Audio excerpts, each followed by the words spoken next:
Alright guys, we're on day number 8 now, and we're going to be talking about the most common workout injuries that I've come across.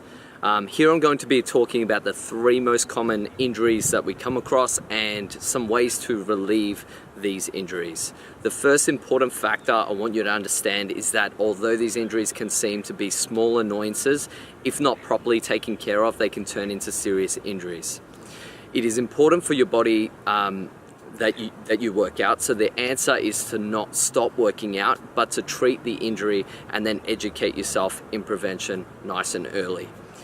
So proper technique is important. This is the first thing. Part of this is listening to your body to determine if a movement is hurting in a sharp way or whether you are tearing muscle as you should be in exercise. And your trainers will definitely be there to help you out with that. So number 1, the first injury we're going to talk about is shin splints. This is going to be the first injury we're going to cover, as it is probably one of the most common that I see in athletes doing a lot of running and jumping, which you will be doing in high intensity activity. So the technical name is the medial tibial stress syndrome, or shin splints, and is characterized by a pain alongside the shin bone and experienced anywhere from the knee to the ankle. So the bottom line to shin splints is that they are caused by the repeated loading of the ankle after a long period of time. So there are various physical activities that can cause that. The first tip I'm going to give to you is to address the issue bottom to top, meaning we are going to look at the support we are getting from our shoes. This is an important point to address as soon as shin splints present themselves. The shoes we wear will determine the support given to our ankles. This is where the issue is virtually coming from.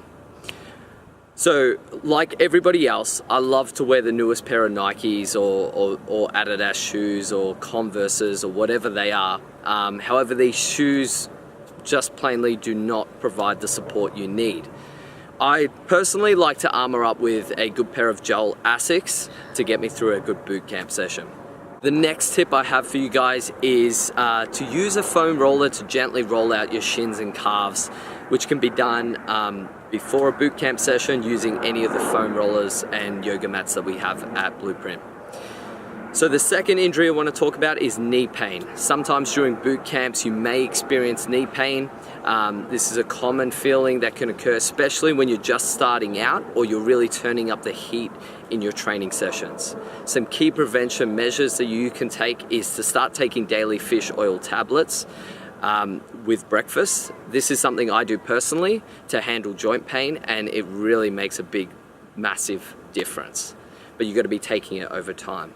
The next thing you can try is knee sleeves. They can also be used, they may help in relieving pressure, improving coordination, providing support and warmth to the joint as well. So the third and final injury we're going to talk about is wrist pain. And the wrist, I'll have you know, has a high degree of mobility. So you can just literally move around your wrist and you'll notice that you have a high degree of mobility, and you can move it around quite a bit. So what you will observe is how much movement that can occur at that joint. So the downfall of that is that with high mobility comes instability as well. So this means that we can easily overload and strain the muscles that surround the wrist. A good preventative measure for sore wrists is loading up on good fish oil tablets, as mentioned. You could also use wrist wraps on upper body boot camp day. If you felt any strain was impacting your workout and you needed more support, you can definitely try that. But all in all, just inform your trainer of the stress in your wrist, and we will make sure we go through some key exercises where wrist technique is really emphasized. So I hope you have an awesome day and you enjoyed that tip. So I'll see you for day number 9.